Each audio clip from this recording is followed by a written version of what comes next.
اگر آپ گلے کی بلغم سے بہت تنگ ہیں یا آپ کو سینے میں جکڑن رہتی ہے تو آپ کے لیے بہت ہی بہترین نسخہ ہے۔ میں ہوں ڈاکٹر حسن مرتضیٰ اور آپ دیکھ رہے ہیں ڈاکٹر حسن مرتضیٰ آفیشل۔ اگر آپ کے گلے میں بلغم رہتی ہے یا گلے میں کھڑکھڑاہٹ رہتی ہے یا آپ کے سینے میں جکڑن رہتی ہے جس کو کہ ہم چیسٹ کنجیشن کہتے ہیں، اور آپ نے بہت ساری دوائیاں استعمال کی ہیں اور ان کے استعمال کے باوجود یہ بلغم مکمل طور پر ختم نہیں ہو پا رہی یا آپ کے سینے کی جکڑن مکمل طور پر ختم نہیں ہو پا رہی، اور جس کی وجہ سے آپ کو ہلکی پھلکی کھانسی بھی رہتی ہے اور یہ بلغمی کھانسی کہلاتی ہے، اس سے آپ کو نجات نہیں مل رہی، تو آپ کے لیے بڑا ہی بہترین نسخہ لے کے آیا ہوں جو کہ گھریلو ٹوٹکا ہے۔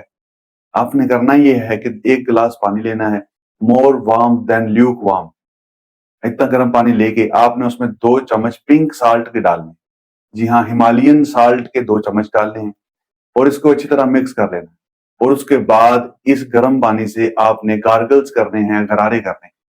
صبح شام 2 دفعہ دن میں گارگلز کریں گے۔ اگر گلے میں بلغم زیادہ ہے،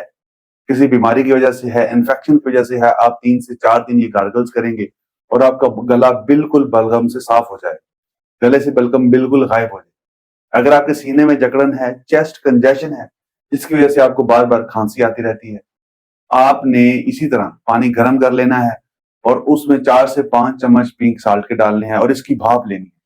اس کی اچھی طرح بھاپ لیں دن میں 3 سے 4 دفعہ، اور آپ محسوس کریں گے کہ 2 یا 3 دن میں ہی آپ کے سینے کی جکڑن، کنجسٹو کف جس کو کہ ہم پروڈکٹیو کف بھی کہتے ہیں، جس کو بلغمی کھانسی کہتے ہیں، اس سے آپ کو نجات مل جائے گی اور آپ بہت بہتر محسوس کریں گے۔ امید ہے یہ ویڈیو آپ کے لیے مفید رہی ہوگی۔ لائک کریں، سبسکرائب کریں، بہت شکریہ۔